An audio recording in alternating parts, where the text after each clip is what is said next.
اللهم صل على محمد وآل محمد وعجل فرجا. الفوائد الصمدیۃ یا کتاب الصمدیۃ. ھذا کتاب الصمدیۃ، یہ کتاب صمدیہ ہے. تالیف ہے اس کتاب کی، جو مؤلف ہیں اس کے وہ ہیں شیخ بہائی.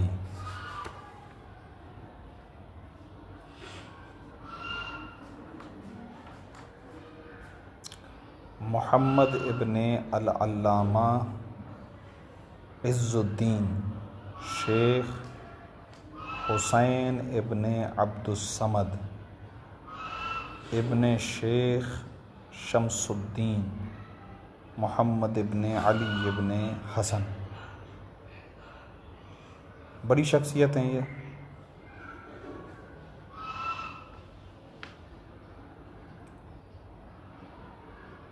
بڑے فقیہ، اصولی، محدث، رجالی، مفسر، ریاضی دان، حکیم، متکلم، ادیب، شاعر، تقریباً تمام علوم پر ان کا جو ہے نا کام ہے. بہاء الدین ان کا لقب مشہور ہوا ہے. بہائی بہائی کر کے ان کو پکارا گیا ہے. بہت ہی قدیمی عالم دین ہیں، بہت بہترین عالم دین ہیں ہمارے مکتب تشیع کے اندر. اور بھی بہت ساری ڈیٹیلز ہیں ان کے بارے میں، انشاءاللہ آپ دیکھیے گا.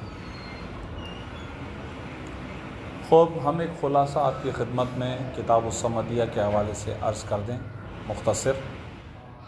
وہ یہ کہ حوزے کے اندر کتاب ہدایہ کے ساتھ ساتھ، تقریباً ہدایہ کے ساتھ ساتھ چلتی کتاب الصمدیہ، یہ بھی کتاب رائج ہے. خوب، بات تو وہی ہے، نحو وہی علم ہے، البتہ اس کو مختلف طریقوں سے بیان کرنا. عوامل اس کی ایک الگ جہت ہے، ہدایہ اس کی ایک الگ جہت ہے، صمدیہ اس کی ایک الگ جہت ہے. عوامل میں مثلا ہم نے کہا کہ پڑھیں گے ہم کہ وہ کون سے کلمات ہیں کہ جو عمل کرتے ہیں، تو خود بخود سمجھ میں آ جاتا ہے یہ عمل ہے، یہ عامل ہے، اور یہ معمول ہے، وغیرہ وغیرہ وغیرہ. اس جہت سے لکھی ہوئی کتاب ہے کہ 100 عوامل ہے. اسی طریقے سے کتاب ہدایہ میں مطلق طور پر قوانین کا بیان ہے، ایسے اصول کا بیان ہے کہ جن کے ذریعے سے ہم کلمات کو پرکھتے ہیں مبنی اور معرب ہونے کے اعتبار سے، اور پھر کلمات کی آپس میں ایک دوسرے کے ساتھ جو ربط ہے، کیفیت ہے، اس کا بیان. یہ اس جہت کو ملوز خاطر رکھ کر کتاب ہدایہ کو لکھا گیا. 3 اس کے اندر مقاصد ہیں، مرفوعات ہیں، منصوبات ہیں، مجرورات ہیں. پہلے اسم کا بیان ہے، پھر فعل کا بیان ہے، پھر حرف کا بیان ہے. کلی طور انہی مطالب کو کتاب الصمدیہ کے اندر بھی بیان کیا گیا ہے. البتہ یہاں پر جو چیز ملحوظ نظر ہے وہ ہے ایجاز عبارت. ایجاز عبارت کا مطلب ہوتا ہے مختصر ترین عبارت کے ساتھ، کم سے کم الفاظ کے ساتھ.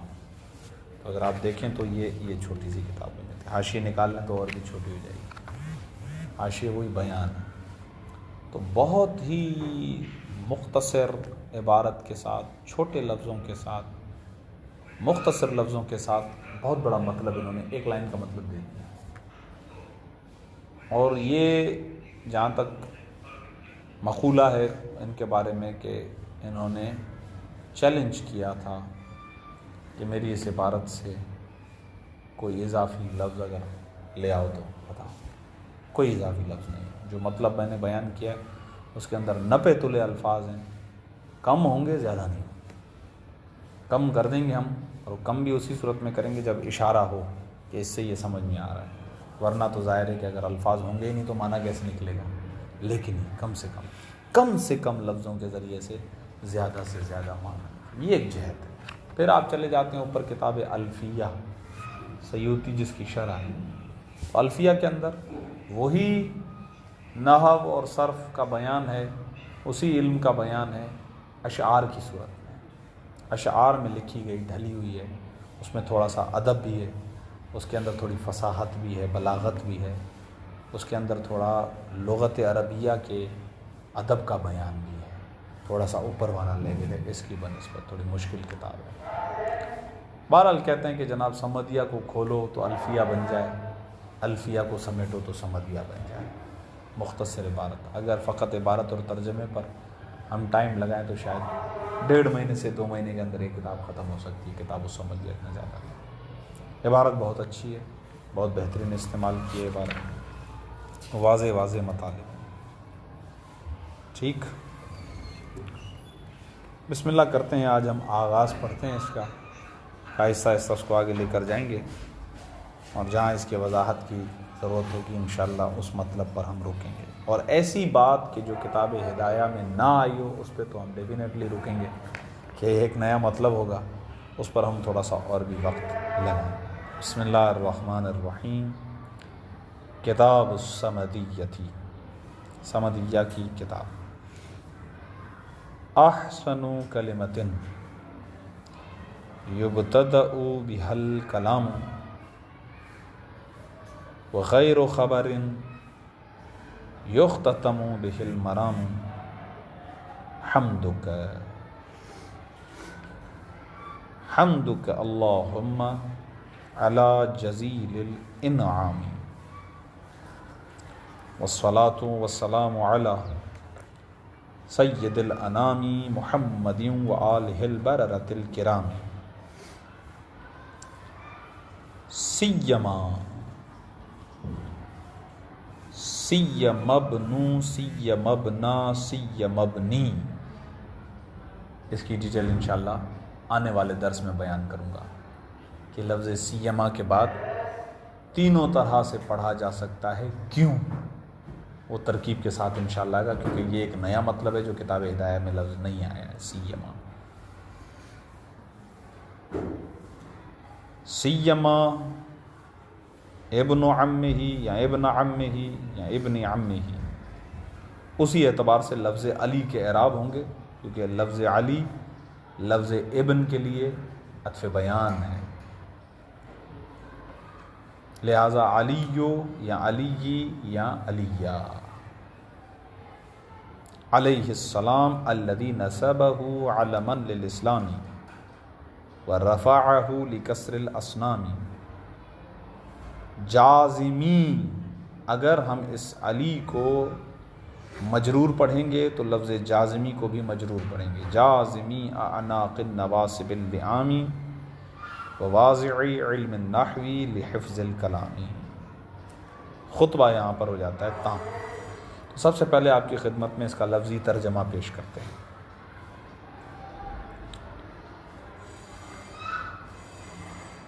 یہ کتاب سمدیہ ہے، اور ہم آغاز کرتے ہیں اللہ کے نام سے کہ جو رحمان اور رحیم۔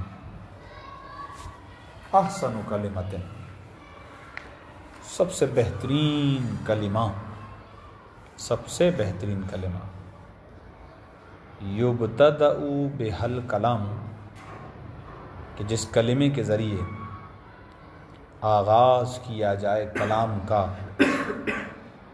جس کلمے کے ذریعے سے ابتدا کی جائے کلام کی، وخیر خبر، اور سب سے بہترین خبر،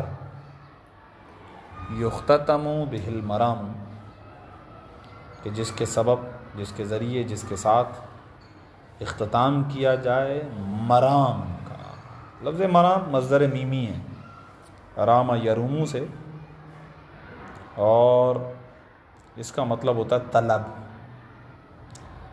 اور یہاں پر مصدر ہے یہ، لیکن بمعنی اس میں مفعول استعمال ہوا ہے، مرام بمعنی مروم استعمال ہوا ہے، صحیح ہے۔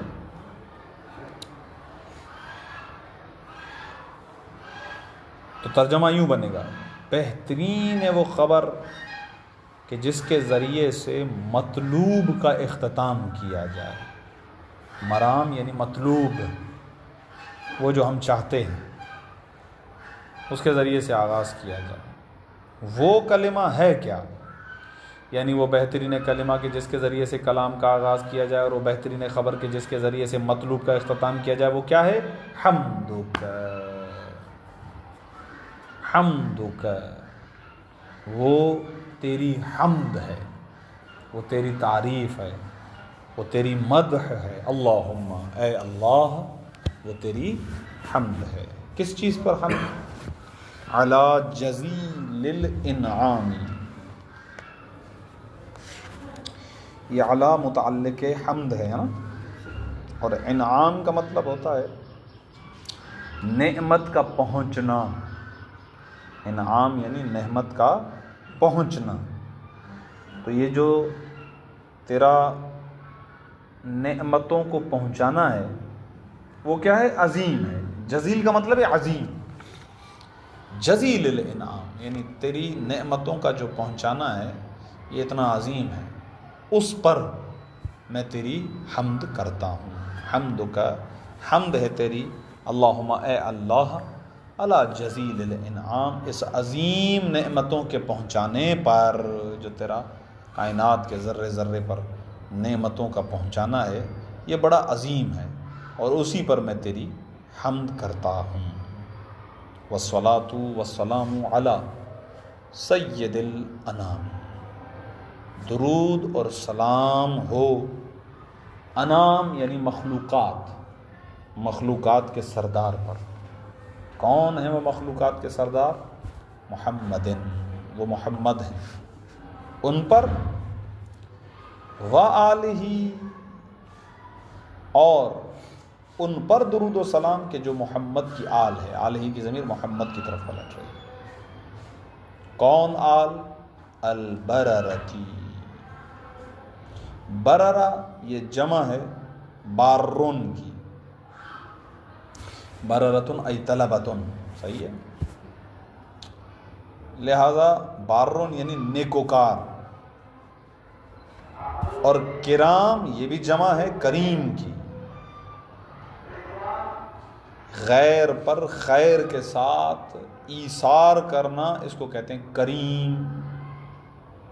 ایثار کا مطلب یہ ہوتا ہے کہ ایک چیز آپ کو بھی چاہیے، ان کو بھی چاہیے، لیکن آپ نے اپنے کو چھوڑ دیا، ان کو دے دیا، اس کو کہتے ہیں ایثار۔ تو فرماتے ہیں یہ آل محمد کے جو نیکوکار ہیں اور جو کریم ہیں، ٹھیک، سیما، خاص طور پر یہ درود و سلام پوری آل پر ہے ویسے، لیکن اس آل میں سے میں خاص کرتا ہوں۔ سیما کا مطلب ہوتا ہے میں خاص کرتا ہوں، خصوصیت کے ساتھ۔ یہ درود و سلام کس پر ہو؟ اسی محمد کے چچا کے بیٹے پر۔ ام ہی کی ضمیر رسول خدا کی طرف، ام یعنی چچا، ابن یعنی بیٹا۔ رسول کے چچا کون ہیں؟ حضرت ابو طالب، ان کے بیٹے پر۔ تو وہ ابن ہیں کون؟ علی، وہ علی ہیں علیہ الصلاۃ والسلام۔ کون علی؟ اب اوصاف علی کا بیان ہے۔ الذی، وہ علی، نسبہ، کہ جن کو محمد نے نسب کیا، ہو کی ضمیر الذی کی طرف پلٹ رہی ہے، نسب کے اندر جو ضمیر ہے وہ لفظ محمد کی طرف پلٹ رہی ہے، یعنی جن کو منسوب کیا محمد نے۔ کیا منسوب کیا؟ علمن للاسلامی، علم کہتے ہیں وہ چیز کہ جس کے ذریعے سے ہدایت حاصل کی جائے، ٹھیک ہے۔ اسلام کے لیے علم قرار دیا ہے امیر المؤمنین علی ابن ابی طالب علیہ الصلوۃ والسلام کو، کہ بھئی اگر تمہیں اسلام کے معاملے میں ہدایت چاہیے تو اس کی نشانی ہم نے علی علیہ الصلوۃ والسلام کو لگا دیا۔ علی علیہ الصلوۃ والسلام وہ ہستی ہیں کہ جن کے ذریعے سے آپ کو ہدایت ملے گی۔ واضح؟ تو علم وہ چیز کہ جس کو راستے میں لگایا جاتا ہے تاکہ اس کے ذریعے سے ہدایت حاصل کی جائے، یعنی نشانی، اسلام کے لیے نشانی ہے علی ابن ابی طالب علیہ الصلوۃ والسلام۔ وَرَفَعَهُ لِكَسْرِ الْأَصْنَامِ، اور بلند کیا محمد مصطفیٰ صلی اللہ علیہ وآلہ وسلم نے علی علیہ الصلوۃ والسلام کو۔ کیوں بلند کیا؟ لِكَسْرِ الْأَصْنَامِ، بتوں کو توڑنے کے لیے، بتوں کو توڑنے کے خاطر بلند کیا تھا نا کندھوں پر۔ جازمی اعناق النواصب اللئام، اور یہ وہی علی ہیں کہ جو قاطع ہیں. جازب کا مطلب ہے کاٹنے والے. کیا کاٹنے والے ہیں؟ اعناق النواصبی، نواصب یعنی ناصبیوں کی گردنوں کو کاٹنے والے ہیں. صحیح ہے. تو یہاں پر لفظ رقاب جو ہے نا وہ محذوف ہے یہاں پر، یعنی اعناق کا معنی ہے رقاب. رقاب وہی گردن. صحیح ہے نا. اعناق عنق سے نا، عنق گردن کو کہتے ہیں. تو جازمی اعناق النواصب اللئام، لئام وہی یعنی لئیم شخص، ملعون شخص، اس کو کہتے ہیں لئام. لئیم قابل ملامت. تو فرماتے ہیں کہ وہ علی کے جو نواصب کی گردنوں کو کاٹنے والے ہیں، وہ نواصب کے جو لئام ہیں، قابل ملامت ہیں. وواضعی، اور یہی وہ علی ہیں کہ جو وضع کرنے والے ہیں علم نحوی، نحو کے علم کو. کیوں وضع کیا انہوں نے علم نحو کو؟ لحفظ الکلامی، تاکہ کلام محفوظ رہ جائے. اب اگر آپ اس خطبے کو دیکھیں تو خطبہ لیکن خطبے کے اندر ایسے کلمات کا استعمال کیا، ایسے کلمات کو کہ جو گویا ایک لحاظ سے اشارہ ہیں کہ ہم آگے کیا بات کرنے والے ہیں. اس کو کہتے ہیں صناعت براءۃ الاستحلال. انشاءاللہ ہم پڑھیں گے آگے چل کر بڑی کتابوں کے اندر کہ خطبہ ایسا پڑھنا کہ جس سے سمجھ میں آ جائے موضوع کیا ہے.